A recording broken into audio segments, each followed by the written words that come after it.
Well, hello, welcome back to another Quarantine Cast. Brian, Cody, and Craig. He's Craig, he's Cody, I'm Brian. And first of all, hello, gentlemen. It is good to see you, and it is good to be back in my normal broadcast hovel.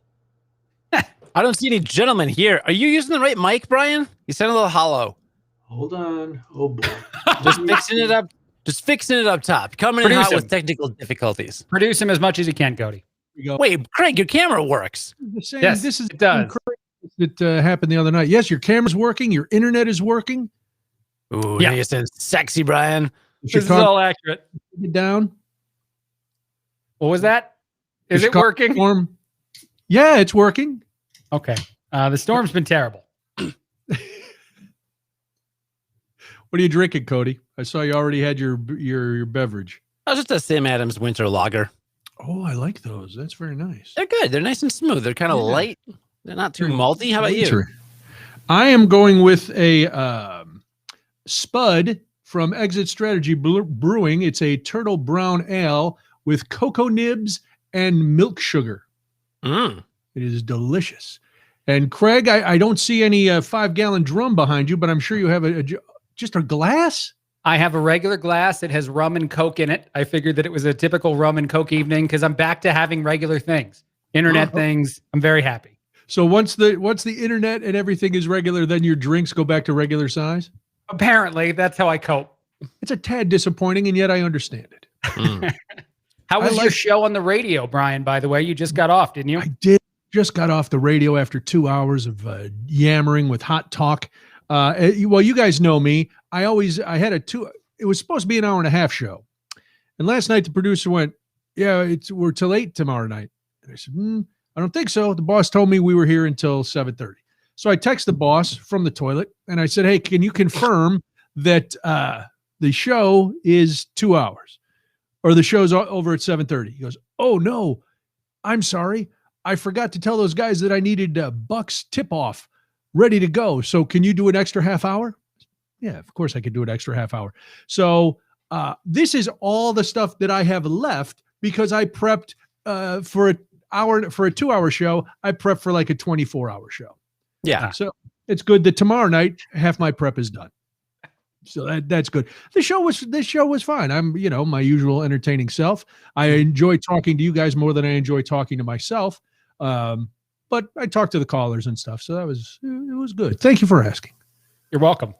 What am I going to say? Oh, it's fantastic. You could say the opposite too. Man, I had a train wreck of a show this evening. You did? Did you? No, I did. I was giving alternative answers like Noonan was to his question. Listen, in my mind, they're all train wrecks. Okay, there you go. But if I keep saying that to everybody, they'll go, hey, come on. You gotta stop. Let's just listen. I'm just trying to revel in the fact that last week when I spoke to you gentlemen, I was hunkered down in a Fairfield Inn in an iced-in Memphis. So I am very excited to be home. I didn't think I'd make it home, but I did. We left. Turns out we ended up leaving. We did the show Wednesday night. I left Thursday morning. My hotel, for reference, was less than a quarter mile from the interstate. Out of my window, I could see the interstate going past. To get from my hotel, now it snowed from about 1:00 Wednesday afternoon to maybe midnight. In that time period, Memphis sent out 0 plows. So there was nothing. All the snow everything that had melted on Wednesday during the day had now frozen over. So there was a layer of ice covered by snow. It took me, and I'm not exaggerating, to go that quarter mile from the hotel door after taking me 40 minutes to clean off the car, 20 minutes to go a quarter mile to the interstate. Because getting out, the irony was there was a pickup truck with a snowplow parked in the hotel parking lot. No person in it, just sitting there. And I'm like, how do you not hand this guy $100 or $200 and go, hey man, plow our lot? Maybe it's kind of like when a cop car is parked to catch people, but there's no cop in it. Maybe they just sat it there so that you think they're plowing somewhere, but they're not doing anything. Were they trying to scare the snow? Maybe. Because that's what the speed traps are for. It's right. Like, we'll park the car there so people are afraid to speed. Let me clear. it didn't work. The snow was not afraid to fall. It fell. Darn it. Man, that was the best Memphis could come up with. So I'm disappointed it didn't work. Listen, there was a lot more that Memphis could have come up with, but I got out of there. Through that, for those who are geographically challenged, Memphis is right on the border of Arkansas. To get through that little bit of Tennessee and through Arkansas, it was a nightmare. But the minute we hit Missouri, it was like the interstate highway gods had smiled down and a dragon had cleared the interstate. It was bone dry, and Daddy dropped the hammer. I was still worried that something was going to happen to the car, but I was not limited. I was not in limp mode as I was last week, and it was through Missouri and Illinois. I made up some time. I was eastbound and down. I was going, even though I was northbound, and I was not really down. I was actually buoyed. My mood was good. But the hammer was down. The hammer was down. The hammer Daddy of dropped Thor. it.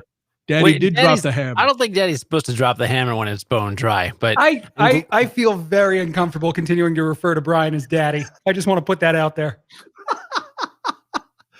that's what he's in my phone as, Daddy Brian. Is that weird? No, I think Yes. that's perfect. No, the answer is yes. Craig's right. I'll rethink that. Craig is absolutely right. There we on that go. one. Yeah, you're right. So anyway, we made it home, and then I look, and as I pull in, I'm like, oh my gosh, wow, Craig is correct. Nice. What is that? What I don't know what you're talking about. Did something happen? I didn't notice anything. It was Okay. fantastic. I don't know how you did that, but it was What? fantastic. right. I don't know what either of you are Do saying. we have a Continue tally your story. board? Sorry. We should go have a ahead. tally board with every time each of us is right. We get a slash mark. Ooh. And we'll see at the I end don't of know. the. I don't know why you guys I'm not noticing any of the things you're saying. You're seeing. I can't see them. Well, my neighbor, Rodney, my next door neighbor, had shoveled the front sidewalk. And I was like, oh, this is great. I get the car somehow into the alley, which had not been plowed. And the plan was to empty everything from the car into the garage, shovel from the garage to the house, and then try to shovel out in the alley so I could get the car in. It took me probably, now I live in a city house with a regular city lot. I don't live in a palatial estate. To shovel the way from my garage to my back door took me about 25 minutes because at some points there were drifts higher than my knees. Yeah. It was crazy. But You should have gotten stuck for another few days. It would have all been melted. dude, It all I melted should've- the last couple of days. I'm lucky I'm alive because twice this weekend, Saturday and Sunday, I got the car stuck in the alley. Wow. Saturday, I took a fall so bad on ice, my knee twisted in a way. You know the Joe Theismann video? Craig will know this. Cody will have come no- on. Don't do that. Wait, you see the basketball player was knee just like busted out of his whatever? You were close. You had the sport wrong, but you did have the broken thing right. That's also Yeah, Alex okay. But Smith, right? There's also a trophy that you win if you win. No. You're close. It rhymes. You're thinking of the Heisman Trophy, Not the Theismann trophy. Oh, not okay. the Theismann Correct. Trophy. All right. Well, I would have won the Theismann Trophy for grotesque injuries Mm. Oh, because okay. my left leg shot straight out. Oh, My right leg, somehow my knee bent at an angle that my body, and I think your bodies, I'll speak for both of you gentlemen, your knee should never bend this way. mm. However, I was not able to wail or swear because one of my neighbors had been out there trying to help me get the car out, and his 3-year-old daughter was with him. Debbie was talking to her. And so despite my need to yell out as many profanities as possible, I was unable to do that. Yeah. And the knee still hurts. It's still killing me. And then Sunday I got stuck right in front of my garage, and I had to work on it for an hour and a half by myself, but I got out. And now, sure, 3 days later, man, the alley is bone dry. I've been hacking ice for days. I'm done with this. I'm done with this weather. I'm going to, I don't know. I got to get out of here. It's over. It's not going to snow again because my snow thrower arrived the day after the last time it snowed. So it's no longer going to snow this year. That's just the way it is. And I knew that would happen. I was like, Thank God you ordered it. I can pay $300 to either to end the snow. and have a thing that I will never use or take out of the box, but I did it. And I made that sacrifice for all of you watching that are glad that the snow melted. It's because I ordered a snow thrower. Craig, explain why I'm wrong. Everyone does this in Chicago. You always do this. You say something toward the end of February when snow relents for a few days that it's not going to happen again. And there's always a March storm, a horrendous March storm. Mhm. So I'm telling you that you're going to have a great time, air quotes, great time using your blower. I'm not saying the other word. I refuse, because there's definitely going to be a March storm. So the thing is that the March thing happens every year, Craig, but it's called March Madness, not March Storm. What you said is made up. Yeah, you're welcome, Maureen. I appreciate Your the alternative gratitude. facts are bad. I'm just saying. All right. Listen, there's a lot of we're getting a lot of comments. Let's roll through a lot of hellos from everybody. Hello to everybody who said hello to us. We appreciate that. Gene wants you to throw a little lime in that rum and coke, Craig. I don't know where you learned to make a Cuba Libre. Obviously not from Tom Cruise in Cocktail. You always have to have a lime in there. I don't put a Excuse lime in me? anything. I want Really? to go ahead and attack. Yeah, that's a silly thing. You don't good. Put, Another you don't put a Craig lime. food take. Where is Another my hot food take from Craig. Where's No, my you lower don't, third? you don't put limes into any sort of food or any sort of drink product. That is a food product that doesn't need to go in the drink product. I will They agree stay with separate. beers and stuff. I don't put limes in, any, Corona and stuff. They still put a lime in there. But I will put a lime in a rum and coke. I will put, an orange twist in a cocktail in a Manhattan. I'll use some maraschino cherries if the recipe necessitates them. Your blanket statements always end up being so wrong. Wrong. Lime and The Corona is key. You gotta shove that lime in there. That's No. awful. The It's only not way to necessary, but it's good. The only way to put a food product into a drinking glass is to blend it up so that it's a liquid product. That's the only thing you do. You cannot have food products they go in other things. They do not go in glasses. This is why your bartending career was woefully short-lived. Yeah. And I mean, by care. woefully short-lived, I mean one order. And then Right. when, can I have a lime in that? And you went, no, it's a drink. What Get would I out put of this food to bar. drink? Craig, Craig, I am a science podcaster, so I know this. right, But there is actually another way to get food in a drink that you may not be aware of. You put the food in the drink, and then it's in it. No. And that's it. So it That doesn't make sense. So if you, Hold on. I want to stop. For a second. I know like you to do. mix. No, I don't want to stop the topic. I just want to interrupt you. I want to stop the topic. I like to mix my food products on my plate. So if you have mashed potatoes, peas, all those kind of things, I blend them together and consume them. I think that's fine.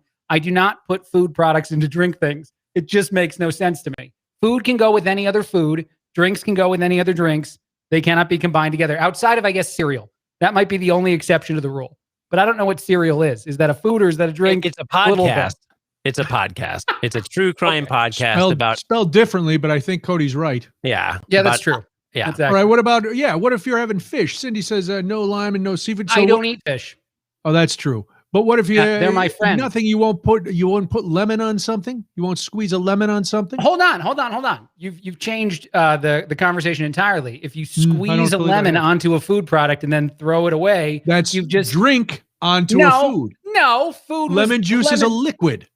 I didn't say liquids aren't allowed. I do have soup from time to time too, but soup is not something you drink just the broth of. What if you're drinking? What is that? South of the big soup that they made? Pozole, with the pozole, or there's another one. There's with another all one. the stuff. They put all the stuff, and you throw your limes and stuff in there, and they're that's liquid, and you're getting solids in there.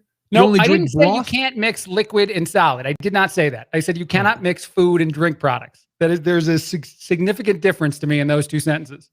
Holy cow. When I got my beer out of the fridge, I said to my wife, these beers are really cold. Should I just grab a second one, bring it upstairs with me in case I need it?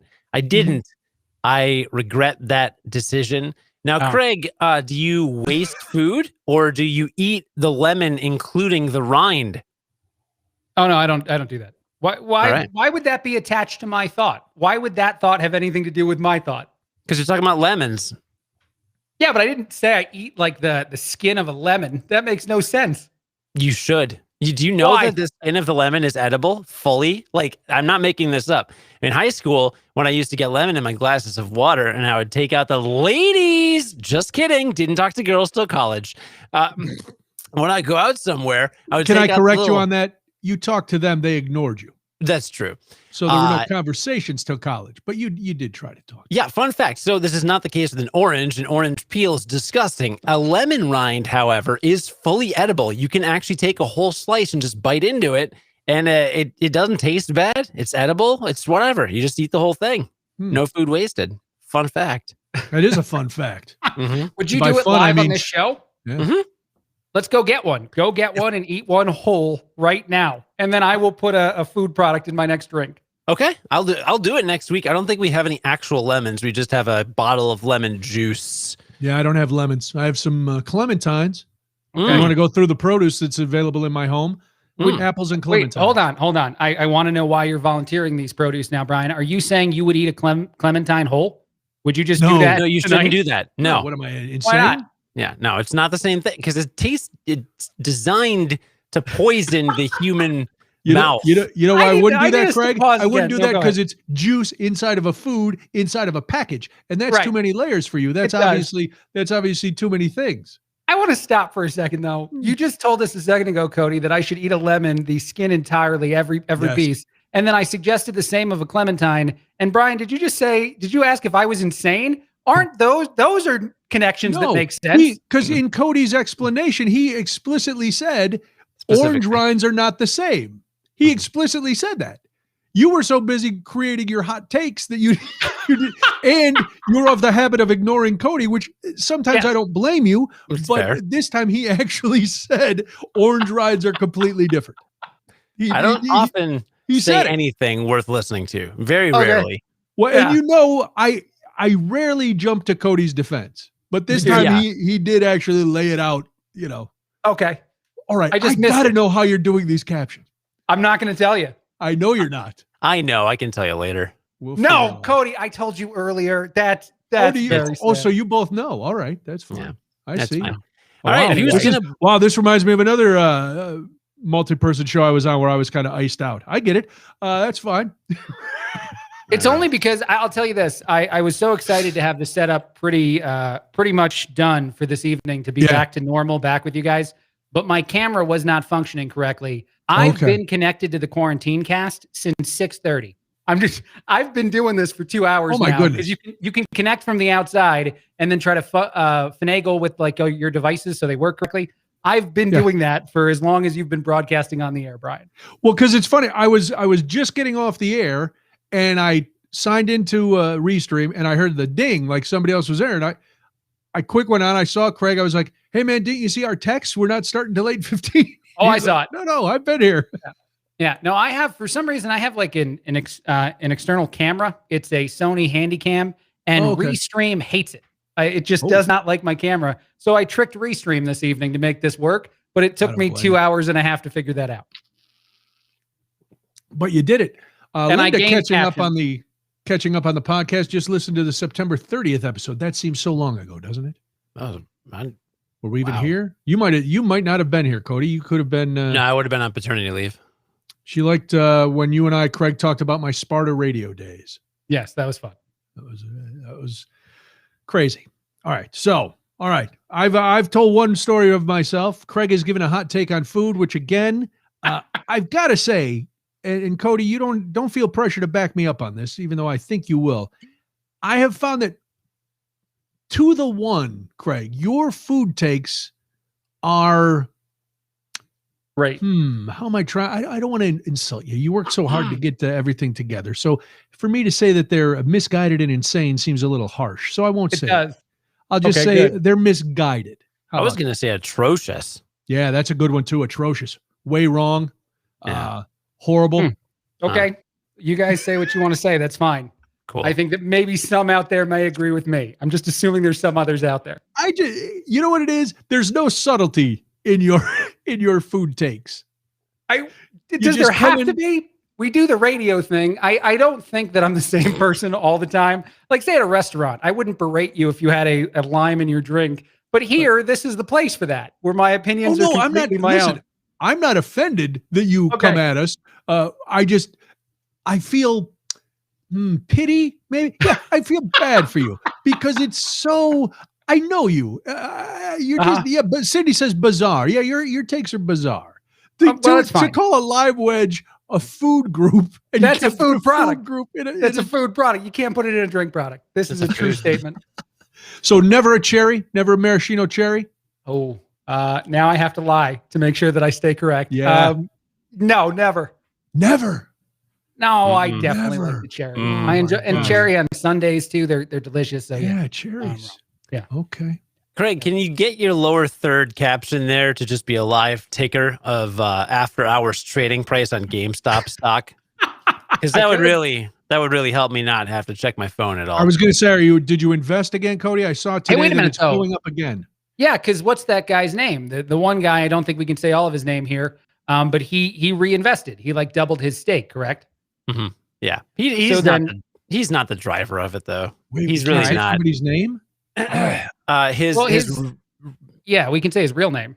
His mom said we couldn't? Well, we'll call him Roaring Kitty. His YouTube name is Roaring Kitty. His Reddit username is Deep Effing Value. I see. Yeah. So I stopped paying attention to GameStop after the first go round. Now Sure, I'm all about Dogecoin. Oh God. I'm all about Dogecoin. Oh God, Elon. Papa Elon, what are you doing? Oh my God. Just call me Daddy Crypto. That's what I want you to call me. Daddy Serious Crypto. question. Should we buy Bitcoin? I mean, I can't buy all of it, but like buy a little fraction of it. Is that destined to just keep going up? Do you want to do a financial podcast? Yeah, I am not a financial advisor. This is not financial advice. Full disclosure, I own Bitcoin. I buy $25 a month in Bitcoin. And just like have an automatic buy. It's long term. It's just long term. It's just going to keep going up. Tesla just bought $1.5 billion in it. And there's I think it was like a really reputable source, although I can't remember which one, but I saw an interview with a bunch of financial experts about what's more valuable long-term, gold or Bitcoin. And for the first time in ever, people actually think that the answer is not gold. That was the big debate this weekend between Elon Musk and some other guy. And they were on Twitter where all good debates happen. There were eggplant emojis used at some point during the debate, so things got serious. But yeah, the proponent for gold said, well, gold you can touch. And Elon said, well, Bitcoin, touch this. And then there was an eggplant emoji, and it got really weird. But I mean, that's what happens with Elon. But no, I'm all about the Bitcoin. I have not reinvested in GameStop stock. I never sold after the first squeeze. Theoretically, it's going to go skyrocket again, like it did a month ago. I'm skeptical. If it happens, that'd be nice, so I can sell at a profit instead of taking a lot of loss. So much money. I've invested everything. Oh yeah, I went all in. You YOLO'd on Gamecoin. It's a hybrid. Yeah, it's very exciting. I talked to my financial advisor. It's a virtual coin you can only use at GameStop. That is amazing. It's a virtual coin that you play with virtual video game machines. Right. So I'm going to be the guy when everybody wants to virtually play Ms. Pac-Man. I'm going to have all the virtual coins, all the game coin quarters. I'm going to be like that machine that you would go to in the arcade with your wrinkled up dollar, and I'd spit out coins. But now, for every 4 game coins you want to get to play one round of a game, you're going to have to give me $2. That, by the way, is the most fun noise as a kid. When you put money into the game machine, the coin machine at an arcade, the noise of it, just the clink, clink, clink, clink. Oh, yeah. That made me happier than maybe playing the video game. Well, that you know what that does? It gets you all set to be an adult going to play slots. Because it's like you're always waiting for that payoff. Right. When I was a kid, if I put $1 in, it gave me coins. So at a casino, I'm thinking, if I put dollars in, it's going to give me coins. No, that machine just eats the coins. But, Brian, your plan has one flaw as good as it is. People are playing Ms. Pac-Man with Ms. Pac-Coin. It's a totally different crypto. So that, Gamecoin is only going to be used on regular Pac-Man and maybe Space Invaders. But that depends on the value of Invader Coin. I'm not sure where that's at. Not to be confused with Vader Coin. Not to be confused with Vader Coin, which will buy you credits in that Star Wars game that Craig was addicted to forever and kept being banned from, but kept playing anyway. I feel awful Oh, And it was a Marvel game. I'm sorry. That's Marvel Coin that you have to use to Correct. get the Marvel Correct. app thing. Yeah. And banned from, you mean my wife demanding I stop playing. Yeah. That yes, was the that's ban. Okay. specifically what I meant. Yeah. Banned by no your more wife. financial advice from the guy at the Burger King drive-thru then. Yeah. Apparently not. No, Oh, I did have move. GameStop on my phone it's not doing anything tonight, but I did glance at it. But the main reason I was looking at my phone was to confirm my coronavirus vaccine appointment. What? Yeah. Ooh. Yeah. Where'd you get it? Congratulations. Yeah, I'm going to Rockford. Apparently Saturday. I thought it was Sunday because that's what my parents told me. And then my mom texted me, and I guess it was all a lie. So it's Saturday. Yeah, I'm eligible as of tomorrow because I'm diabetic. And Yes. Pritzker moved people with chronic conditions up. For the longest time, I was kind of like, I can not get it. I can wait. Other people need it. But dude, diabetics are not. Like, we're very high risk, really a lot of it's really bad. And it's type 1 and type 2 that's controlling for ethnicity and like income level and age and health and all other demographics. Like even controlling, it's like exponentially worse for diabetics. Yeah. So, I have a crack team of mothers and aunts and cousins who scoured the internet waves for when there were appointments and where. So I've got to drive into Rockford. So it's not, right here, but I'll pop into town. My folks, of course, will get some mandatory baby time. Saturday I'll get my first shot out of 2. And then I guess the follow-up would be a few weeks. 3 weeks, then. So, 21 to 28 days. You're very fortunate because you are correct that people with comorbidities have been moved up to tomorrow, but most of the counties in the state are not doing that because they don't have the vaccine. I knew Kane County was doing it, and obviously, what's Rockford? What county is Winnebago? Rockford? In Winnebago County. But Cook County is not, Will, DuPage, none of those, a lot of downstate counties because they just don't have the vaccines because Debbie is in the same boat you are, and we've been waiting, and I've been going on every day. She's been going on, and the vaccines aren't there because of the storm last week. So hopefully by next, but we're going to keep monitoring. I get my second shot on Saturday. My mom and I get our second shots on Saturday. Now wait, you are allowed to look outside your county, right? Because if not, I'm in trouble. I don't know. It depends. I don't know. I got mine in Cook County. I live in Cook County, so I don't know. I know there were people who were complaining because some people from the suburbs were coming into the south and west side to get their vaccines. Chicago has been trying to really limit the vaccines to just Chicago residents, but Chicago residents are also Cook County residents. So if you can find it wherever, that's the way to go. But I'm looking for my mom's out of her mind. She can't wait. She thinks she's going to get this vaccine, and then it's going to be like she's just going to be all over the place. She's going to be running around, and I'm like, you still have to wear a mask, and you still have to socially distance, and you still should only be around other people who are vaccinated. Oh yeah. We have somebody doing research for us. Producer Dan says you are allowed to go outside your county. He just confirmed it, so you're good according to producer Dan. Cody. Okay, I was starting to Google it. If you could see my my eyes Dan is on the around. ball. Thank you, Okay, producer cool. Dan. Great. Marta also in the chat. Marta saying thank you, Marta, for that. I don't know when I'll get vaccinated now. I'm going to be the only part of the show to not have a vaccine, which will feel weird. But at some point, I hope that it happens for me too. It's going to feel extremely weird when Cody and I now are in the same place and we're having fun. We're smoking cigars, we're drinking, bouncing the baby on our lap. Cody's calling me daddy right in person. It's going to be very weird for you to be in your, no, actually, I would be thrilled if he is calling you daddy in person to not be there for that. That would be. That might be a bit much. I'm not sure. I hadn't thought that far ahead. That's our special thing. Yeah. Should I just leave this at the bottom for the rest of the time? I think I'll just leave that there. Yeah, sure. If you need to. For those of you listening, it says Brian is not my daddy. Correct. But I know he types that with a question mark. Brian, check Winnebago County. Take a trip to Rockford, road trip with your wife. I might have to. I'm going to check it out. Listen, I'm going to see.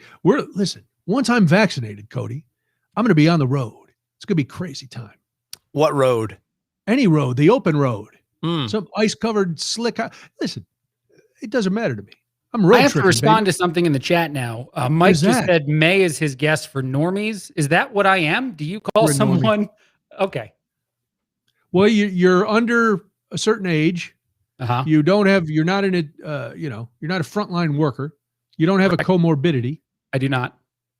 You're just. Are you a ready dude. to hear the? Are you ready to hear the worst COVID policy that there is that exists? Okay. Yes. It's in our neighbors up in Wisconsin. Did you hear about this? Which part? I was just there. I've heard a lot of Wisconsin news. So I've got to find this. Here we go. The Wisconsin announced they were expanding their vaccinations on Monday. Correct. To teachers, Yep. non-frontline healthcare workers, Yep. a grab bag of food supply employees, and mink husbandry workers. That's right. Oh. And I know why, because I talked know about why this too. last night. I know why too, but it still is the worst. I have a friend with either Crohn's or colitis. He's got some IBD. He's got a chronic condition. Not eligible, but mink husbandry. Wow. There you go. Now you It's sound dumb. like the Craig. I know this story would have been right up your alley if you were filling in for Chad today. Did you see this story about the Washington, D.C. news anchor? No. Happened to be on a Fox News channel in Washington, D.C. He was very upset. So he tweeted out that he couldn't believe that fat people, he used the word obese, that obese people were getting the vaccine before Normies. some more essential workers. Apparently. And as you can imagine from Twitter, the response was not favorable to him. And so he gave one of the weakest apologies ever. And then as he was engaging with some of his supporters, the apology became even weaker and weaker. And, he was like, and so people were going, well, okay, what comorbidity is all right then? If obesity is not one, because, people just look at fat people and go, well, you should be able to not be fat. So you don't need a shot. I thought Is that would be really? that, I don't think that's what I would say about any of that topic. But that's There are worse. interesting. There are worse takes, but there are better takes. I'm gonna say. well, that wasn't my take. No, Right. I know. I know that. As a former and still kind of current fat guy, I understand the open bias against the large people. Yeah, no, it's You two are bad. It's, scrawny. You don't understand. well, we should address the mink thing. So minks Yes. get and carry COVID. So it does kind of make sense that mink farmers would be included. However, by that logic, prisoners should be vaccinated. Prisoners, very importantly, should be vaccinated. I don't know if you can connect those two. You can, Craig, because The mink can catch the virus from. Hold humans. on. That's not why I'm disconnecting those two things. A mink worker and a person in prison do have something different about their two. Like there is an aspect that's different about those two human beings. I know. Okay, what is it? I think one is a law-abiding person with a job, Correct. and the other's a convict. That's the thing. And Yeah, so no. I'm not trying to stand on some pedestal and say who deserves and doesn't deserve it, but I'm not sure that a mink worker can then be jumped immediately to the guy in jail. Again, look, the idea is to prevent the spread. Statistics suggest that upwards of 16% of all COVID cases in the U.S. can be directly traced back to prisons. Because do you know where people in prisons go? They get out of prison. In the shower. And then they go into society. And then they spread it. And then people die. Other countries are literally releasing prisoners because they know that prisons are just a petri dish where people give each other COVID and then throw it out in the community. The workers there don't get isolated from the prisoners. The prisoners get out. It's really bad. It is bad public health. It is a very bad public health policy to not vaccinate prisoners. Illinois is vaccinating people in Illinois jail. is starting to do some stuff, but it's really not that progressive. The other thing is so many of these are nonviolent crimes, and you're essentially giving a potential death sentence to people with I had an eighth of an ounce of marijuana. Oh, well, too bad for you. You now get to rot in this hovel and not only get COVID-19 and spread it to other people, but then let it get out into the community. As a public health policy, prisoners should be vaccinated for the greater good of all of society. I'm sorry that's the way it is. This is science. There are numbers behind this. In order for the deaths caused in like directly from these prison transmissions that go into greater society, in order for the deaths to surpass what they've been, then every prisoner that would get let out would have to kill like 40 people. I don't think every prisoner that we have is murdering 40 people. So the numbers absolutely add up. The numbers, black and white, we need to vaccinate the prisoners as much as we need to vaccinate people in nursing homes, because a lot of people, we do, Brian, we do, after the nursing homes, but they're the same environment. They're both petri dishes. And this is what people don't get. It's not like I give a person a vaccine so they don't get COVID, they don't die. It's I give a person a vaccine so that like it doesn't like spread and get everyone else killed. Like other people, like you could die, Brian, because somebody in prison got COVID and passed it around to his buddies in prison and they got out. I can't just let you keep. I got to talk. Raising his hand for the last 5 minutes. Craig, you're allowed to speak. I got to talk. No. So first, a point of clarification for my own opinion. I believe that people in prisons deserve a vaccine. Second, I think this is the problem with arguments in our society in general. Cody just made 75,000 points that had nothing to do with the initial point, which was whether or not it was appropriate for a mink farmer to get a vaccine before someone in jail, which was the only point I ever tried to. I don't argue with that. I ever tried to argue. No, that sounds great. That maybe the mink worker deserves the vaccine a tad quicker than someone who broke a rule at some point. Not that all rules are the same. I understand the idea that a lot of people in prison did something that's a very mild offense. I conceive all of these things. So most of what you just said, I agree with profoundly. Oh, all right. And had no argument for. Oh, all right. Because that's not what we were talking about when I was talking. All right, we'll go. All right. Well, you were right, Craig. Is that what you want to hear? Okay, you want to hear? Put up the graphic. Craig. Put up the graphic. Craig was right. A mink farmer maybe should get it before someone in prison. But Marta said, "What's with Craig's gesticulations? He was trying to raise his hand so Cody would stop the filibuster and let him talk." Can I go back? And this is not at Cody or anybody, but this is the problem with like arguments and conversations in society in general. And I think that it this is a hot take. I think that there's a version of that happens in social media now too. I make a point about anything. Someone else makes a point that has nothing to do with my point, but they kind of think it does because it's somehow sort of logically connected to assuming I have feelings that I don't have because my point was one step toward that direction. Yeah. And then I have an argument I don't actually believe it. And I believe that that's our biggest problem. That might have been a terrible way to explain it, but every single person that has this hot fight on social media inevitably is probably fighting about something that they don't actually disagree about. That's just my feeling. No, you actually, I'm going to cop to it. You just owned me, Craig. You like what you said is right. I got a little bit emotional because I just recently listened to a podcast that talked about some of the injustices of the fact that like a lot of these kind of like prisoners and even people in jails, they haven't even been convicted of anything. And Cody doesn't want to admit that his father just went to prison. Sure, why not? You know, what the heck? Let's go. His father did not go to prison, for the record. Right. But you know, like he was questioned but cleared. It got me fired up. And I again, to be clear, like, you know, it sucks that bad. I mean, everybody should get a vaccine. Yeah. Right. That's the point. Everybody. Like now we have to be so selective about who gets a vaccine and what. And look, I don't want to sound like I don't know what the right word is. I want to say the word asshole. So I'm just going to say it. Say it. I want one. I know that I'm not supposed to. I'm going to try. I know that I'm not as a radio host. Radio hosts are an endangered species. No, stop it. Okay, I love that it's a joke. Because some are getting essential. I think people, I think people in entertainment are getting it. I don't want to skip a line. I want anyone who's, including Cody, who's more at risk than me of having a serious illness to get it first.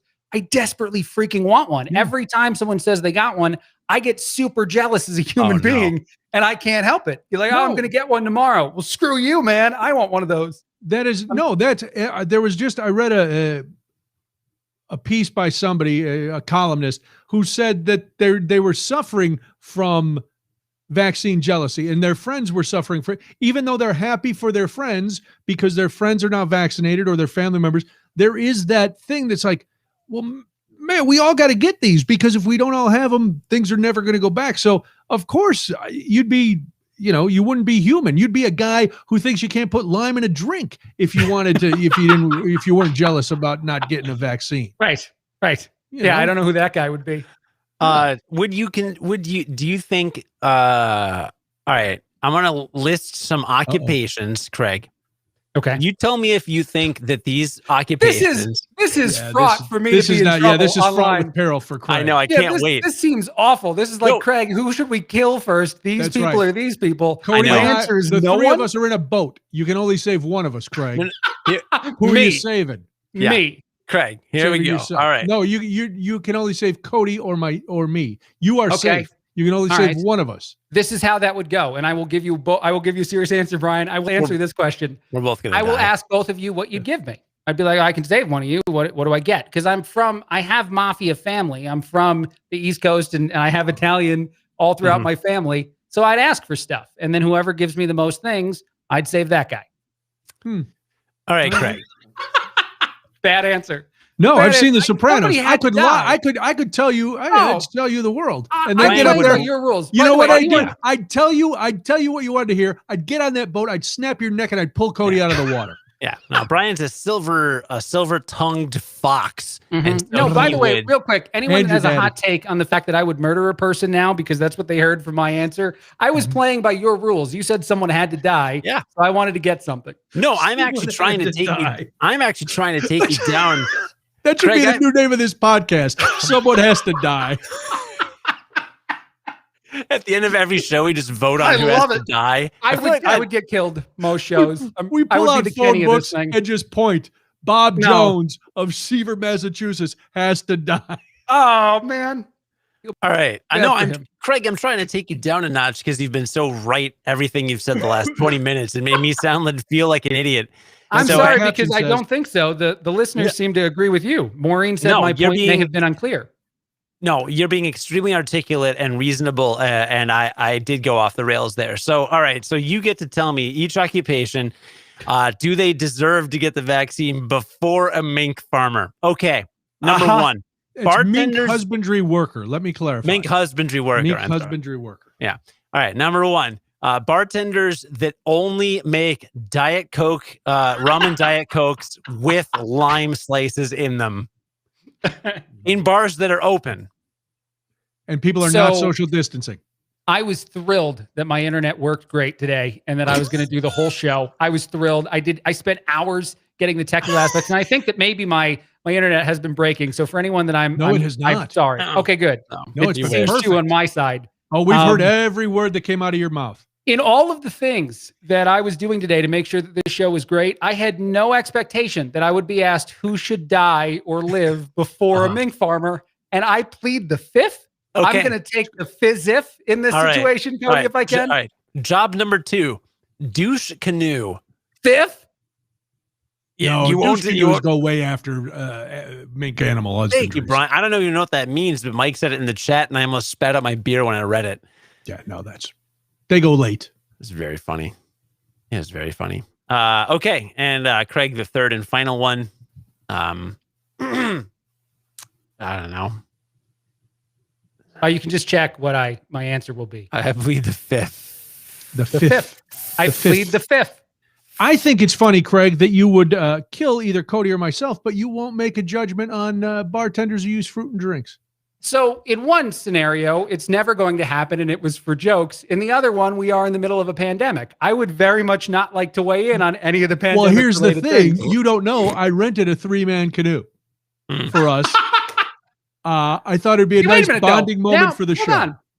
This this quarantine cast is now going to be the ultimate weapon because you told me what you do if I save your life. You're going to murder me and then save Cody. So now you die, Brian. No, that was listen. Maybe I was lying again. Come on, Silver Tongue, get out of that situation. Maybe all my deceit is layered very delicately. Mhm. I'm like a house of lies. It's pronounced silver-tongued daddy.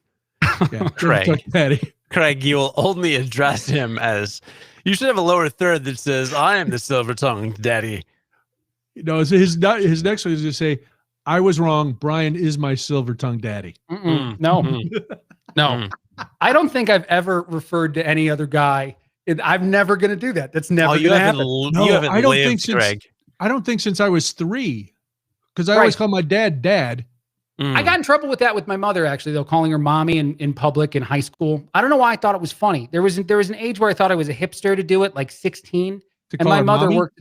Yes, my mother worked at the high school that I went to, which was awkward enough. Yeah. She was the guidance counselor there. And so every so often when she was having what seemed to be an important conversation with a colleague of hers, one of my teachers, I would walk in and ask mommy for something.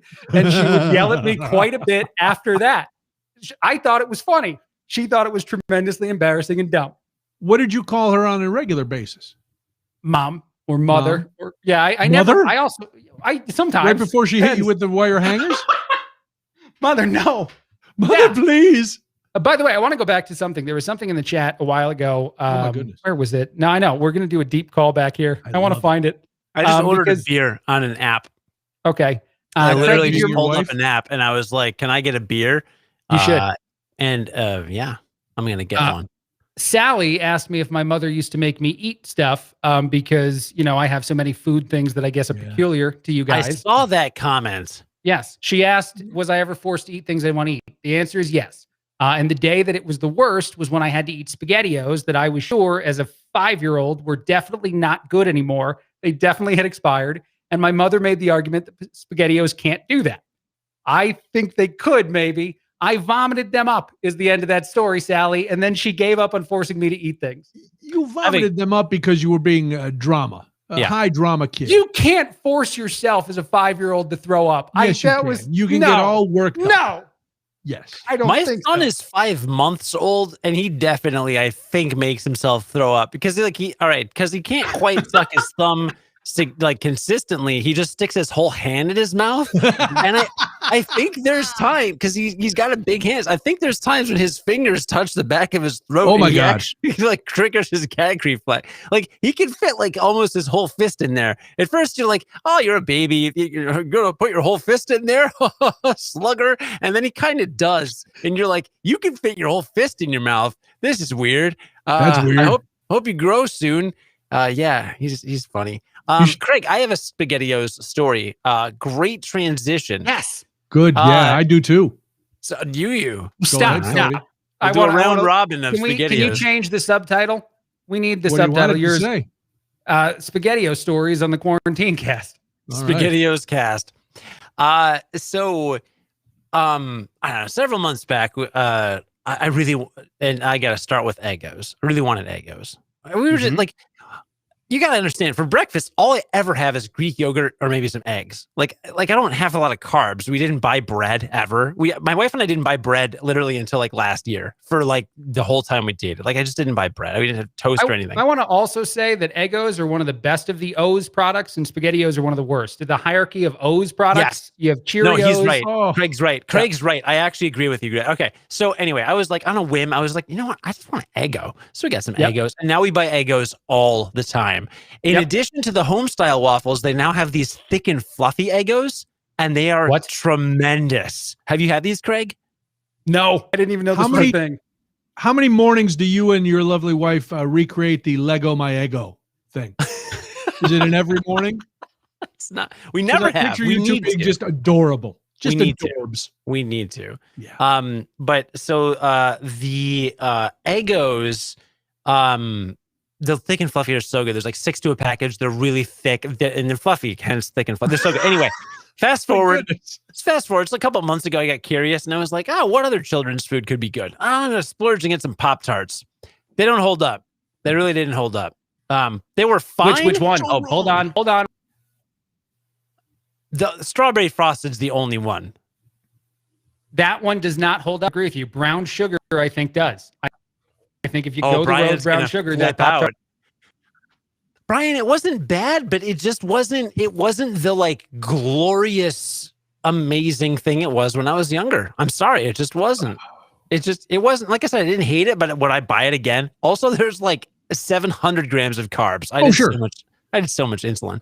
So fast forward, and then I don't know why this happened. Usually this is my dumb random let's buy a children's food. It'll be hilarious. But no, this time it was my wife. She's like, I bought some SpaghettiOs. I'm like, why do you buy SpaghettiOs? So we had them for lunch. Plain, Frank's, or meatball? Meatball. Oh. Those are the ones I threw out. See, so the meatballs were good because that's the meat part. The SpaghettiOs, I don't know if I would do it. Like, I wasn't like, wow, I like this. That's not my reaction that I had. They were fine. I don't know. What's your deal, Brian, with SpaghettiOs? Well, one, I haven't had SpaghettiOs in a long time. But I used to, first of all, Craig, your mother was right. They're not going to go bad. Unless you were eating the very first can of SpaghettiOs ever made 100 years later, those things, that's survivalist seat, that kind of stuff. That's preppers are, they're stockpiling their bomb shelter with SpaghettiOs. Oh, now that a canned food product. I'm a welt.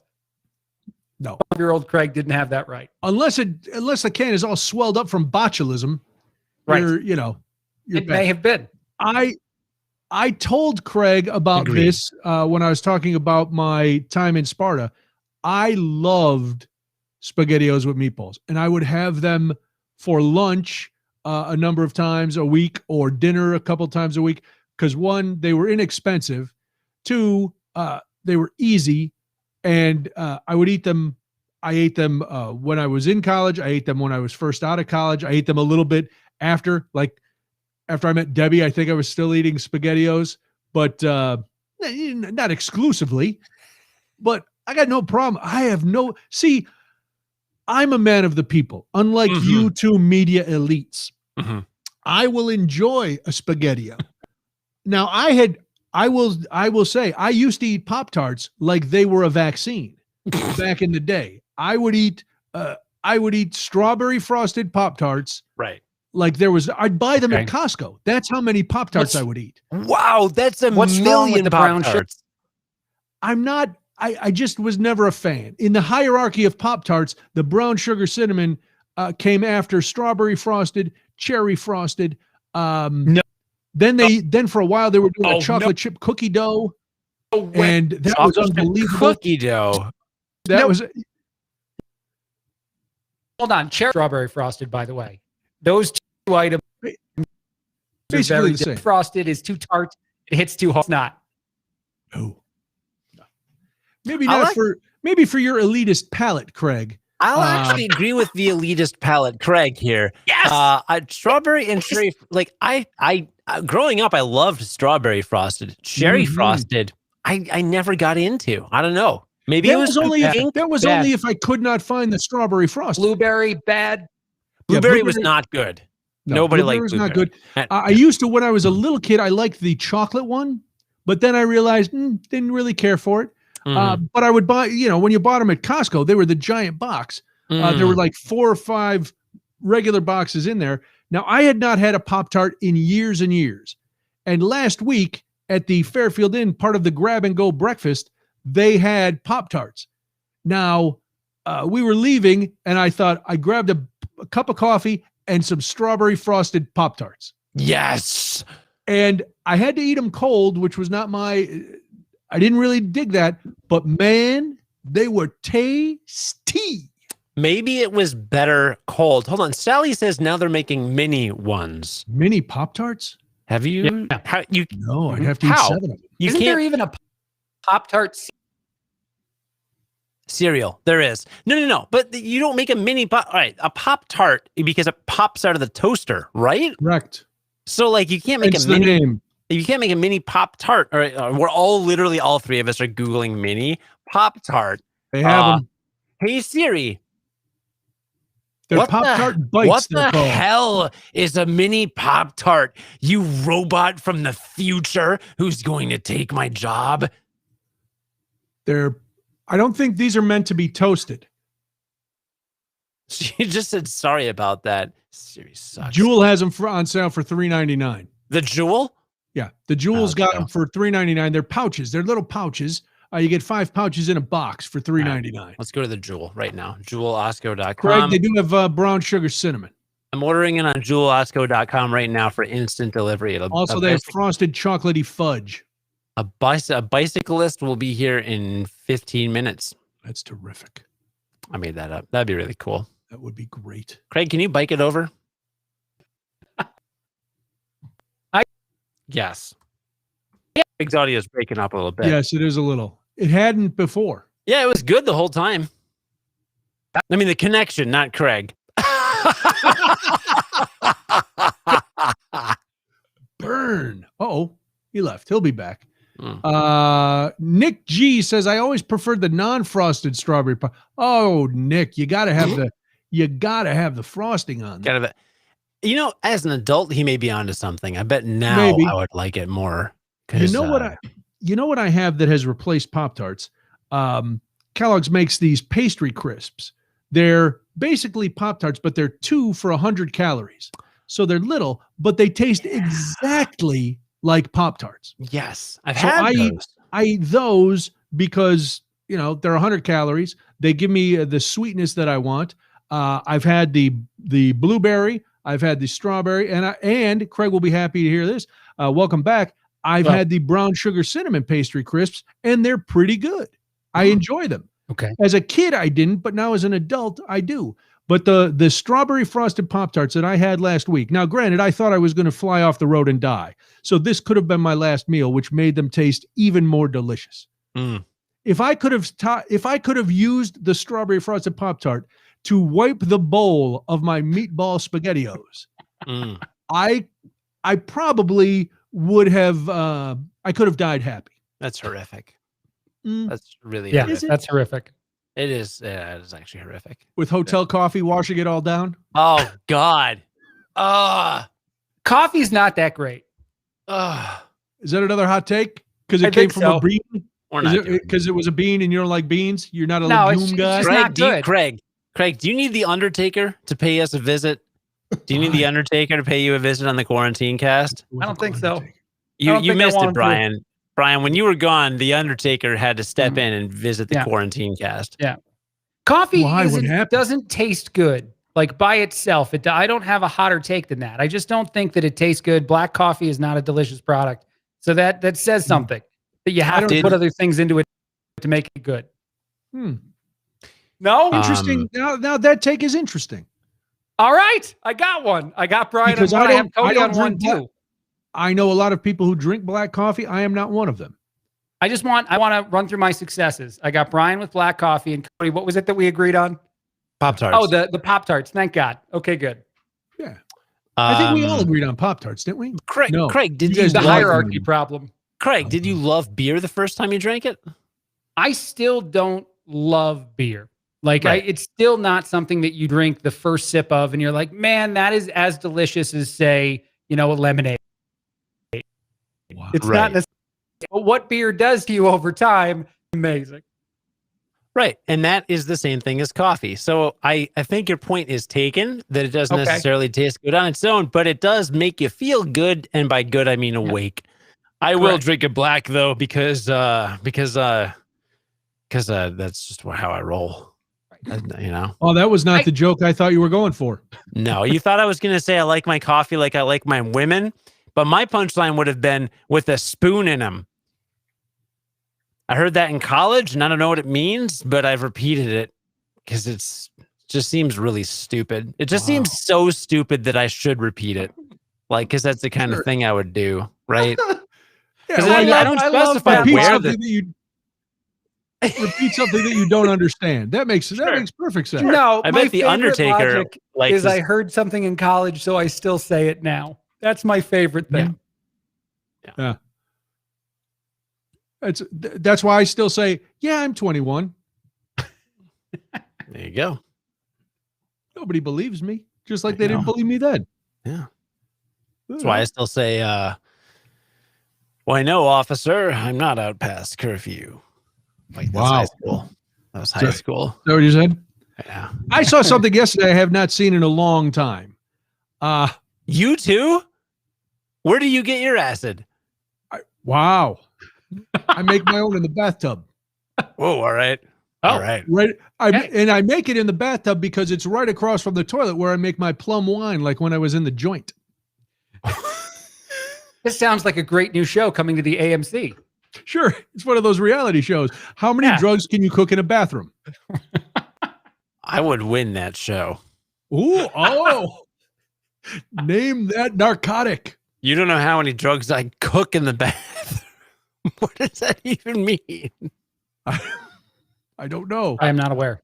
I mean, I create toxic fumes like I'm making meth, but it's not the same. One of my friends has a whole growing operation in his basement, and man, there's a lot of technology involved, like for weed. It is crazy. I know somebody who was trying to start a weed business, and they've been growing weed for a while. And I was like, I didn't know you cared at all about science. And he was like, I didn't, but now I have to. And there's lights and fans and humidity and chemicals that go in the soil and all of this. And I know this much about weed. Zero, nothing. I know that the chronic, that's all. Mm-hmm. Yeah, no, I mean, it's gardening, right? Like, I mean, you have to know like how to crossbreed. You have to know how to tell the female and the male plants. You have to know how often to water them and when, and what the soil pH is. And that is all science, because if you want to like maximize your yields and, get the type of weed that you want and get a variety of strains or try and crossbreed different hybrids or whatever, like it's all horticulture. Like it's straight up is just very complicated science stuff. So Cody, it's like do weed farmers get a vaccine before prisoners or not? Weed farmers? Yeah, weed farmers. Well, if the weed carries, I'm trying to help you out, Greg. If the weed put it back on him. If the weed carried COVID-19, then yeah, the weed farmers got to get it, so they don't make everybody smoking the COVIDs. No one wants to smoke the COVIDs. Wow, that's the new sitcom on Disney Plus, Smoking the COVIDs. Anyway, what were you going to say? COVID. What haven't you? Oh, wait. Did you tangentially reference WandaVision? Did that just happen? Kinda. Who? Cody, you mentioned the Disney Plus. Are we sort of? WandaVision is incredible. The show is incredible. The most recent episode was amazing. Now wait, did I see last Friday's episode? Is that the one with Luke Skywalker in it? Hold on. No. Yes, that was great. Okay, hold on. That was also great, by the way. The Luke Skywalker cameo. I watched The Mandalorian. Yeah. Yes, it's great. Yes. Now I'm trying to remember if I watched Friday's WandaVision. That was the final one, right? No, I think there's another one. You think? I thought this was the end of the season. I'm fairly certain is there, because it's not left in a place that I think is even like a cliffhanger place necessarily. Oh, I thought it was. No, according to some web thing I just randomly Googled, 7 hours ago, we're getting closer and closer to the finale for Wanda and Vision. Correct. There's going to be one more episode. Oh, so okay. Mike says there's two more. It's February 26th and March 5th. Yeah, 9 episodes. So tomorrow, 2 more episodes. Okay. Yeah. Yeah, I'm really enjoying the show. I'm not as,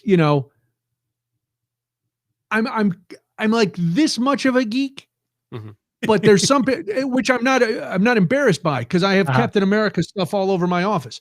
Sure. But I'm not following I'm not seeing all the little Easter eggs that people are talking about, and I'm not going down those rabbit holes. What about the hair on Halloween? The hair of Quicksilver. Oh, I loved that. Hair on Quicksilver. It was the Wolverine. He had Wolverine hair. He's in a lot of movies, obviously. Yes. So there's been, and little things like the ad will be by Hydra. Those kind of things I'm getting, and the fact that she, that it's not the same Quicksilver from the movie.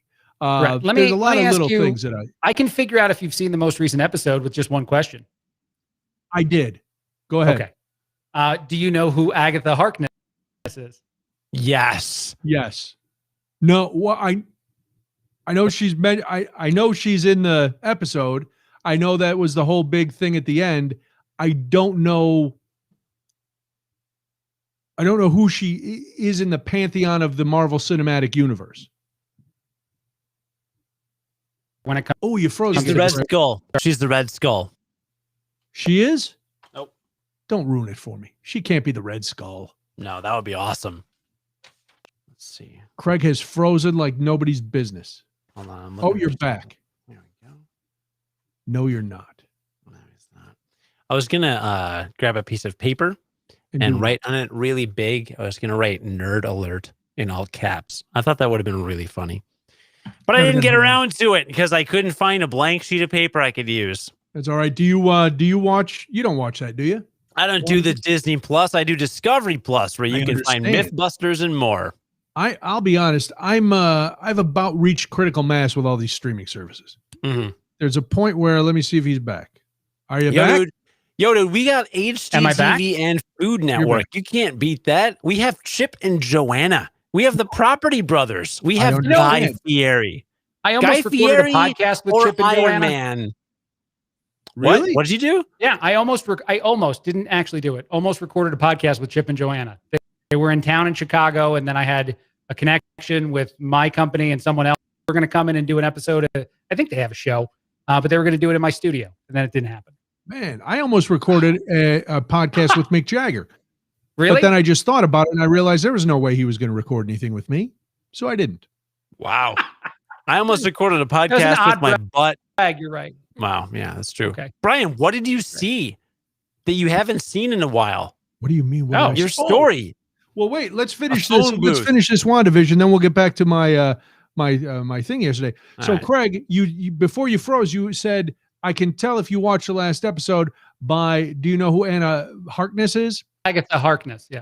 Agatha Harkness. I know in WandaVision who she was, but I don't know in the overall scheme of Marvel who she is. Well, let me be a So I nerd did see for the you for a episode. second. Okay. In the she's a very important, very trained Scarlet Witch a lot of things. So it'll be interesting to see how her character plays out. Already very developed Scarlet Witch character. Yes. All right. So I did see the last episode, the most current episode. And I'm enjoying it. And Debbie's liking it too. Debbie is down with the Marvel Cinematic Universe. She compliment my wife, so say how I got disappointed about the way, because Betty liked the first two episodes, was Yeah. show kind of thing. Lost interest as the show pressed into the Marvel parts. Really? And that was, Yes. people were, oh man, the first two episodes, people were saying how slow it was and blah, blah, blah. And I thought it was great. And I enjoyed That show forever. Yep. I enjoyed watching the takeoffs of the other sitcoms through the years. It got to a point where I was like, oh, this one must be a 90s kids sitcom because I don't know who this is. You know, the Halloween episode was one, and I was like, I don't know what sitcom this was based on. Well, you Didn't know what matter. the most recent I still one is? enjoyed it. No. The most recent one was supposed to be the family show. The really recent one, Modern Family. I got it. I found it. It was? Yeah, the most recent episode with all the candids to the camera was supposed to be family specifically, Oh, but right, obviously right, the show's right. Sophia de la Garda? Sophia De La Renta. Vergara. De la Oscar De La Renta? Yeah. Jada de la Oscar Renta? De La Hoya? Is this just the show now? Gianna De La Renta? Correction. Oscar the Grouch? Is Big Bird on WandaVision? I would watch WandaVision if Big Bird was on it. No, but Right. the Muppet Favorite Show. part of the podcast we've ever done. That's my favorite part. Is it really? Yes. That was the best. Right. I'm down. Speaking of Big Bird, did you see that they're putting warning labels on some of the Muppet shows on Disney Plus now? No? Why? Well, because, Cody, things that happened in the past aren't accepted now. And so the Hot take. Muppets might be deemed as offensive. Because Johnny Cash stood in front of a U.S. flag and a Confederate flag and sang a song. And in one episode, the Muppets opened, they were doing some sort of accent as they were drilling for oil. And in another one, I think it was Janis Joplin, or not Janis Joplin, Joni Mitchell or Joan Baez was on. And there was something they didn't like about that. So now they're putting warning labels in front of some of the Muppet Show. Are you not allowed to do accents anymore? Well, they didn't. They did them 20 years ago. But they're being like labeled now, right? Yes, they're labeling So, because they just the Muppet Show just came out on Disney Plus. Mike is asking, Would is the Craig Ryan copy? Newman Yes. show ever deserve a warning label? Of course, if they replayed any of the Emperor Finahito, Yeah, I would be yeah. canceled immediately. But man, I don't know. Like immediately, I think if not sooner.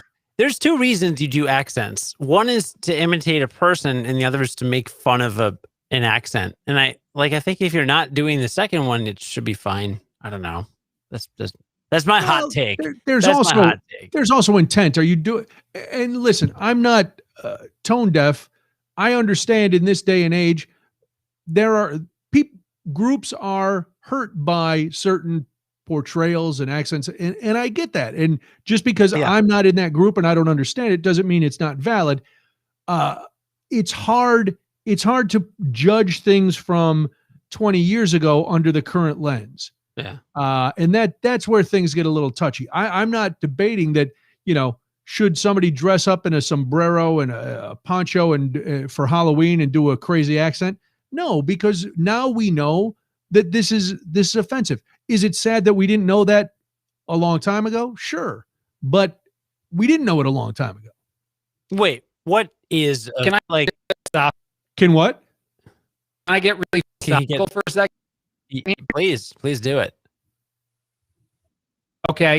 Aren't most jokes something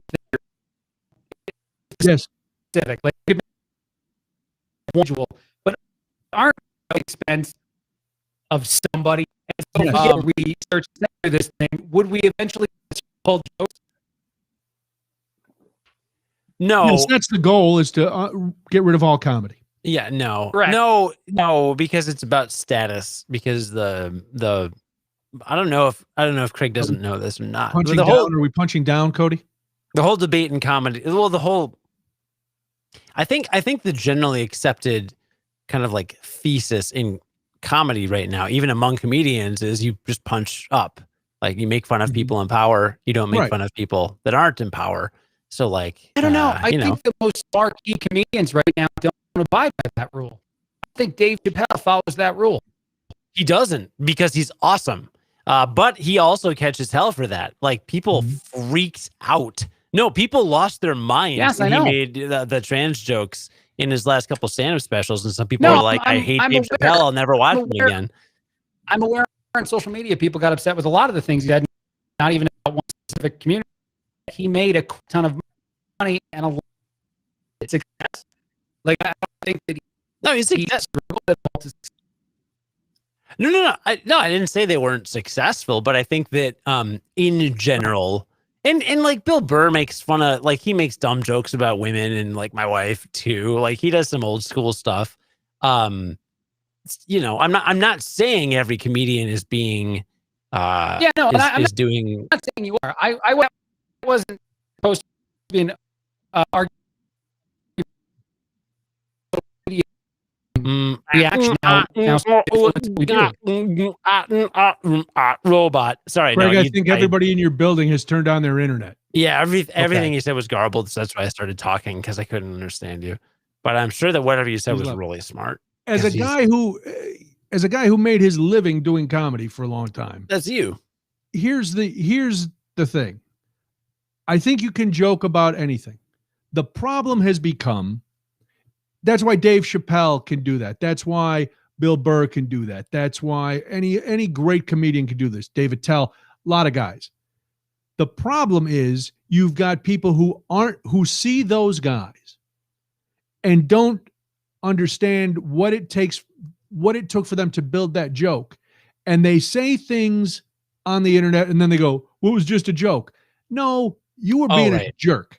Yeah. There's a huge difference between a guy who makes a joke that is a joke that you may find offensive, and guess what? It's okay that you're offended, because there's no guarantee in life that you're not going to be offended. If he says it in a comedy club or a comedy special, he's not out there waving a flag and trying to persecute somebody. You have to listen to the entirety. And also, pulling one joke out of a comic's act is really, really dangerous. Yeah. Because a lot of these guys build all. Now, have I made jokes in the past in my act that I would never make now? Sure. But that's because, one, I've gotten older. I've matured. I've looked at the world. I look at the world differently. But Am I going to say something that offends somebody? Probably. That's the way it goes. Yeah. But yeah, I don't. That's why it's very, like, for me, it's hard because I know what a joke is. I also know when somebody is just lazy and trying to create a stir and trying to get a little heat and saying something that's not a joke. They know it's not a joke. They're just saying it because it's going to get a reaction and maybe they'll get a couple followers or they'll get retweeted.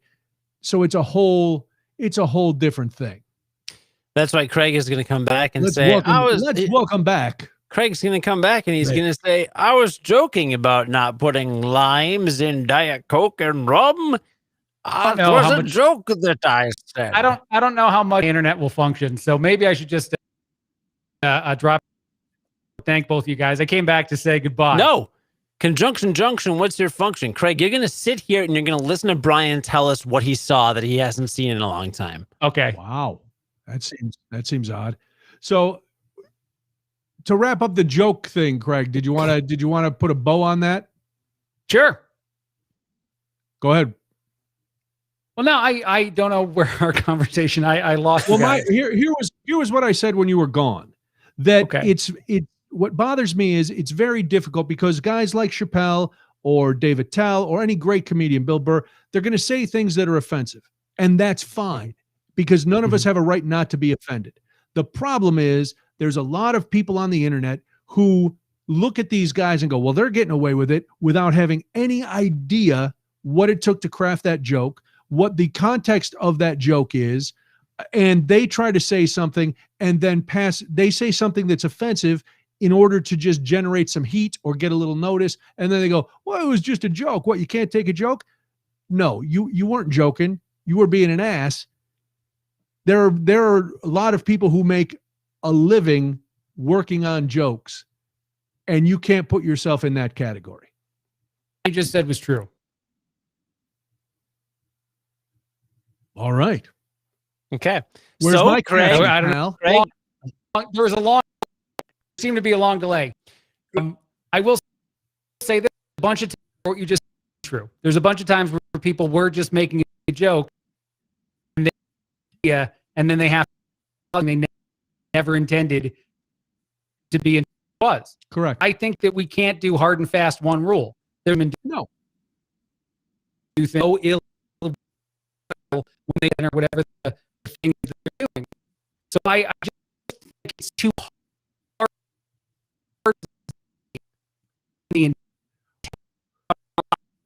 Well, listen, if the Asian carp had been called some other kind of carp, I would have done a different accent. True. But they were the Asian carp. So I did a huge caricature of this crazy emperor. Yeah. You know? Emperor For it's the hive. Oh, we lost him again. He had great Wi-Fi. He did have great Wi-Fi. We made him talk. He was like, I'm going to peace out because my internet's right. bad. He should have peaced out. I want him to listen to you tell us what you haven't seen in a while, and he keeps dropping. Well, now the buildup is crazy. But so I'm out yesterday. Debbie's car was having trouble, and I had to make a couple trips with her. First of all, there's got to be some sort of uniformity when it comes to car repair. Because I don't know if you've had to take your lovely vehicle in for service. This happened to me a couple weeks ago where I went into the dealer for a recall thing, and they gave me this laundry list of stuff that needed to be fixed. And I was like, I don't think any of these really need to be fixed, except maybe one. So I was looking at the dealer estimate, and it was $450 for this one repair. And I'm like, oh my God. So I call my just regular old mechanic. And I said, hey, how much would it cost to do this? And he goes, like $150. I go, same thing? He goes, yeah. So I take it to him. It's all set. Yesterday, Debbie's check engine light was on. So she had made an appointment with the dealership. We go to the dealer and drop the car. I drive her down. We drop the car off. Come back home. This was Tuesday night. Yesterday she gets a call. Okay, here's the thing. It was a code. You need new spark plugs. And when we pull the spark plugs, we got to clean this thing. And then you should do this and this and this and this and this. And she's like, okay, how much? And the total was like almost $800. What? I know. And then I'm like, what? That doesn't sound right at all. She said, so I asked him what it would just be to replace the spark plugs because that was what the code was. And it was going to be $450. Now, the dealership charged $150 just to look at the car, just to look. And they said, if you have the repairs done, then we'll take that $150 off the repair. And I'm like, first of all, your car doesn't even have 60,000 miles on it. I don't know why it would need new spark plugs. This doesn't sound right. She said, I know. I called Mike's, which is our mechanic who's been working on our cars for years when it's not like a recall thing or something. And he's really good because there was one time I had my car in there and he's like, you know what? I think this is going to be covered by the warranty. So you need to call the dealership before I do anything because I don't want to charge you if it's under warranty. He's really honest. Nice. So Debbie calls and said, what would it cost? What would it cost me to get what's it going to cost me? And he goes, I don't know, like $150 to $175 to get the spark plugs put in and the thing cleaned out and everything done. And she's like, okay, well then she still has to pay the $150 at the dealership. So now this $150 repair, $175 repair is now $325. Yeah. So I hear her call the dealership and man, you don't want Debbie mad at you. No. Because she's she's on fire with the dealership. She's going to town. And I'm thinking, oh no. So anyway, long story, I drive her back down there. We take her car to the dealership. Now we're driving home. And I get to the corner of Cermak and Ridgeland. And there is a newsstand, like a shack. And I've seen the shack before, but I didn't pay attention. Like where, in the old days where they used to sell newspapers to the morning commuters and magazines and maybe a pack of smokes. They got them in New York everywhere. Right. Well, This one, and they have some in LA, but in LA, they're like against a building and they're big, elaborate things that go like half a block. This is a little shed made out of plywood that the doors open out and the guy kind of sits in there on a stool and you've got magazines on the door and then some stuff inside. I didn't realize before this, both doors are lined with old school porn magazines. So I'm sitting at the stoplight and I look over and I'm like, Jugs, what? Oh my God. Wow. There's just like porn, like it was 1976. There was just porn everywhere, all over the street. I said, Debbie, look at that. And she's like, what is that? What do they sell that there? I go, yeah, it's not just, it's not his artwork on display. Who in this day and age is driving up to a newsstand to buy an old school porn magazine? When from what I've heard, and correct me if I'm wrong, Cody, you're an internet guy. Mm-hmm. I hear there's a lot of pornography on the internet. I've never looked into it. I haven't either. I'm just saying I've heard. That's why I've just heard. Yeah. You're a science podcaster, so I figured maybe you knew something that I didn't about that. No, we only do PG science. We don't do sexuality. But I didn't even know they sold those magazines anymore. I didn't know they were, still in publication to the point where he's got to get them every month. Because if I pull up and I want, hey, I want big boob beauties from April. And now it's, oh, sorry, dude. We don't have that one. Why? It's April. You only have January? You're so far behind. How am I got to catch up on my big boob beauties. I don't even know if that's a magazine. It should be if it's not.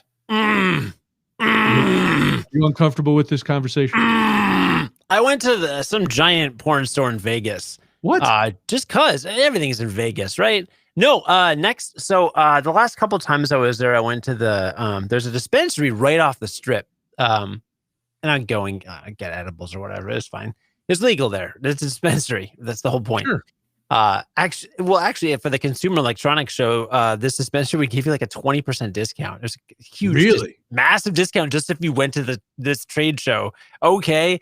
So anyway, but on the way, so it's off the strip. It's a couple block. It's like a block away from Trump Tower. So it's on the north end of the strip. And you walk pretty much right by. But it's like across these train tracks. It's kind of weird. It's like dark and it feels dicey, even though you're in the middle of the desert and there's like nothing there, right? Like you're on the strip, you walk off a block, there's like some train tracks, you cross it, and then you're at a dispensary. But at that corner where the dispensary is, there's this giant store that's like, I don't know, Vegas' biggest adult store or whatever. It's because like once you're high, you never know what you're going to need. Well, who knows? Well, if you've ever been to Vegas, you just walk into everywhere you can because everything is ridiculous. Yes. So yeah, I'd like, if there was like a line at the dispensary or I couldn't get in yet or something or whatever, I'd pop into this place next door and there's a whole like adult movies. It's just all weird stuff. Adult shop. Peep show. There was a booth. I don't know if they did. There might have been it. I don't think there was a strip club attached, actually. I think it was just like this weird, big, empty store with lots of like DVDs and like foofy stuff. Adult stores are weird. Like, they are very weird. There was one on the main strip of Madison. I don't know if it's still there, but the club I used to work was right across the street from this place. And it was called Something News. In Madison, Wisconsin? Yeah, Madison, Wisconsin. Right in whatever that main street is with the bars and stuff. Yeah. Yeah, it's right there. Huh. It was right there anyway. And they had the booths. They had the, where you'd go in and you'd pump in a couple dollars and it'd start a movie.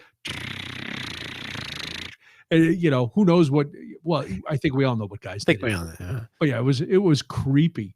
And then Madison had another one, like, because sometimes they'd put us out by the interstate.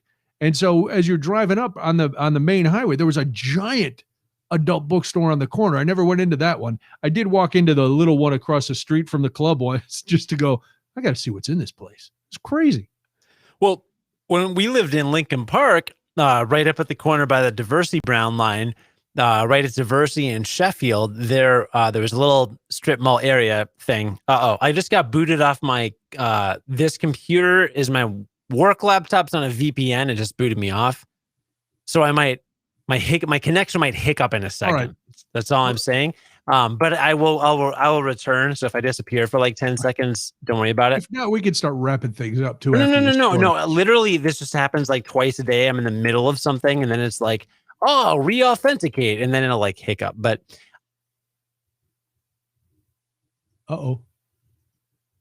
Yep. There. Hey, I'm by myself, folks. This is very exciting. Craig, I sent Craig a text to try to figure out what happened with his internet. And now Cody's internet is gone, but I see Cody back. So I'm going to let Cody back in the room. There's Cody. Hi, Cody. Oh, I'm back. That was quick. That was very quick. I'm already back. Yep. Craig says he's on. Oh, it was on Wi-Fi. So the modem isn't in his unit and he can't hardwire himself. Yeah, that was. See, and Craig is the guy who taught me after our first few forays into this when I was always breaking up. He goes, oh, you got to hardwire it. You got to hardwire it. Yeah. So I hardwired it. So up at the corner there, Diversey and Sheffield, there was a Potbelly Sandwich Works, a Qdoba, a Lover's Lane, and then a Sarpino's Pizza. And I think it was Sarpino's. So pretty much 4 places you can get something to eat. Yeah, basically. I think it was Sarpino's. So yeah, I was. So we never went to Sarpino's. I went like one time and I got a large pizza and it was like $40. It was just ridiculous. It was stupid.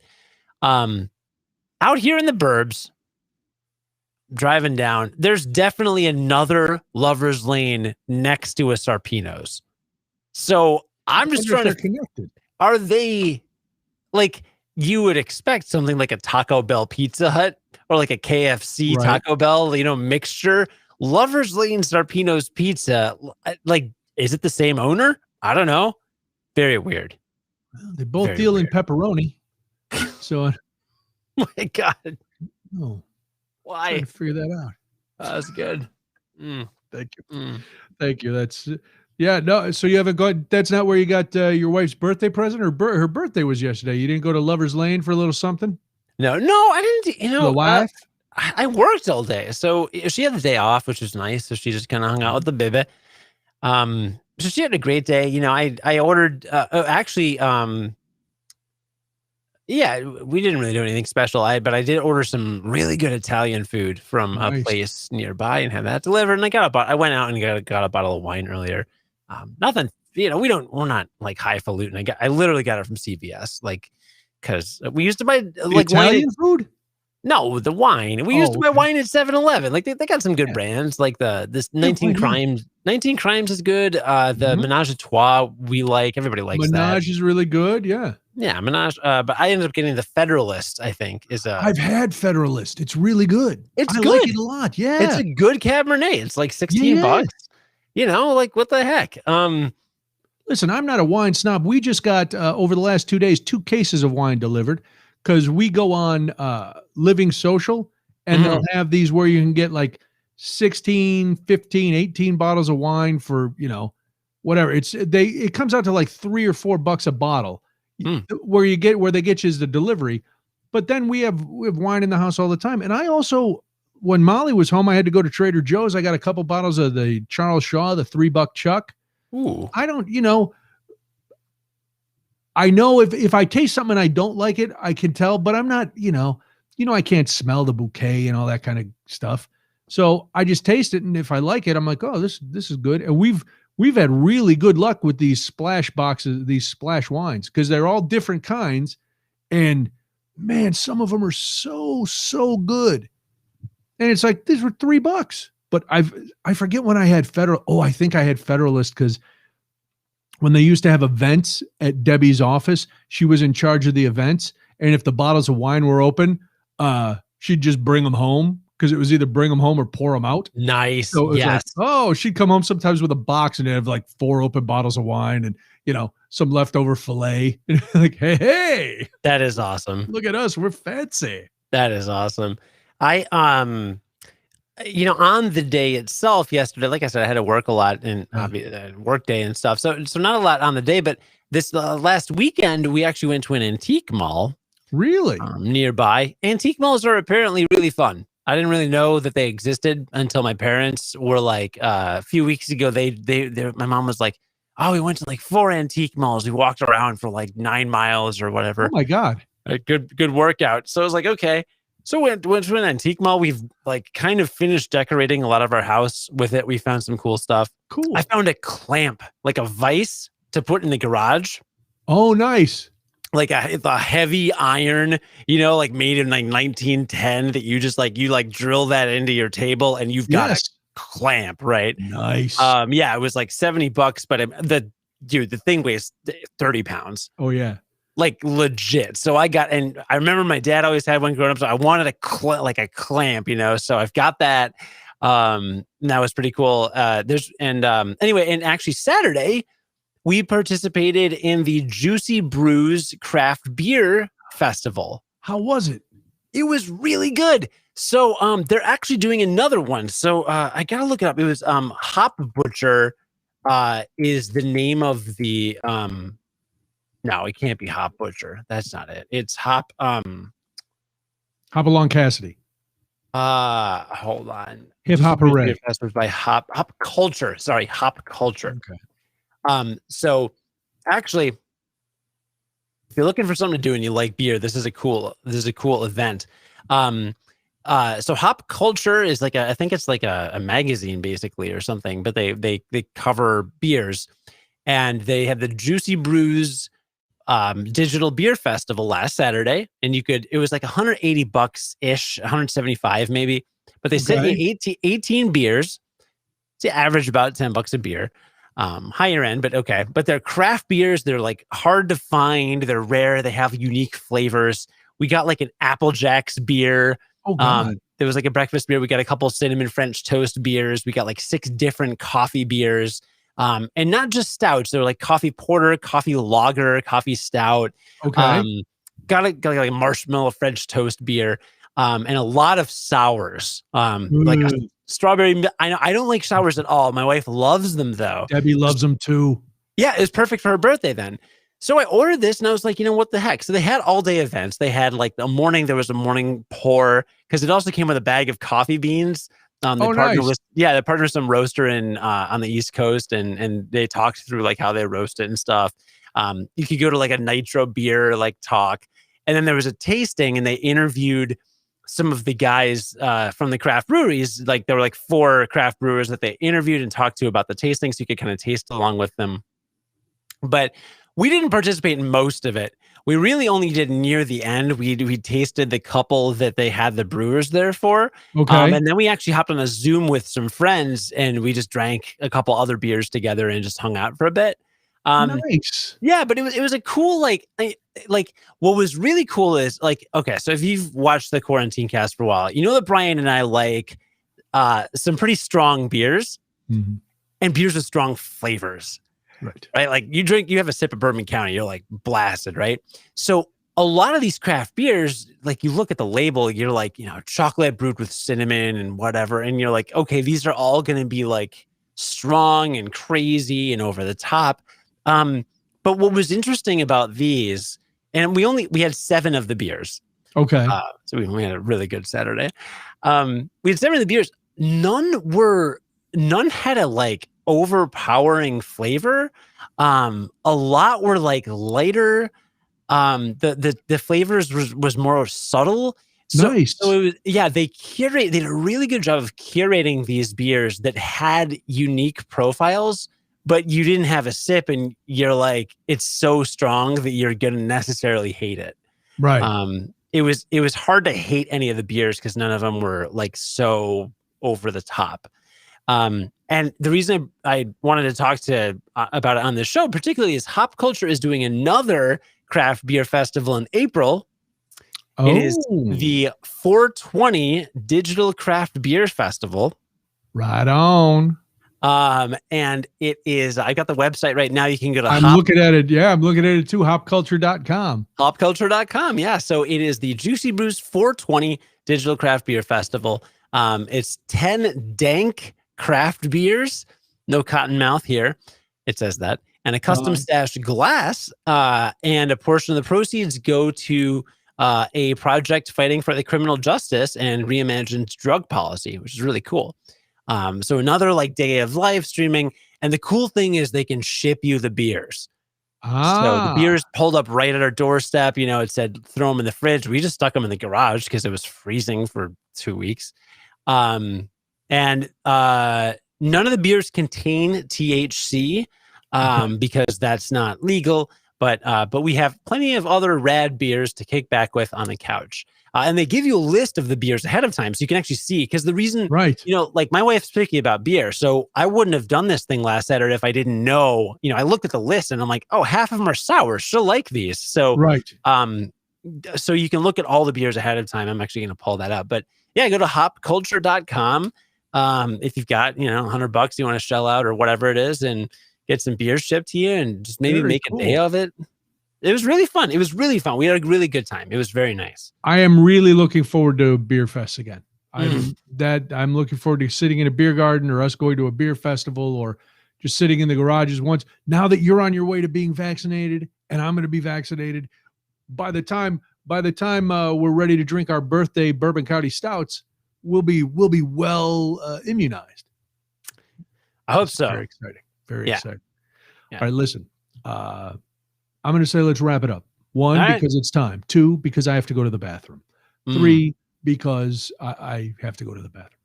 Unless you want to do, you can stay on and do it yourself. But I've been talking since 6:00, so I'm talked out. Let's do some plugs, though. I will be on tomorrow night and Monday night on WTMJ. You can listen at WTMJ.com if you can't pick up 6:20 a.m. if you're not in the area. So 6 to 9 tomorrow, 6 to 8 on Monday. Cody is, of course, heard every day on the Curiosity Daily podcast. If you go to curiositydaily.com, you can get that. You can download the podcast wherever fine podcasts are available. It's part of the Discovery family of brands. I want to thank Cody very much. Cody appeared on my show last night on WTMJ to talk about Bitcoin and the Curiosity podcast. We had a good time. You were very well informed. You were very clear with your points. It was very nice. It was very nice to have you on the program. Thank you. As a guest, not a producer, not any. You were an actual guest. Billed as a guy who knew what he was doing, and you came across as a guy who knew what he was doing. Thanks for having me. I love being guests on shows.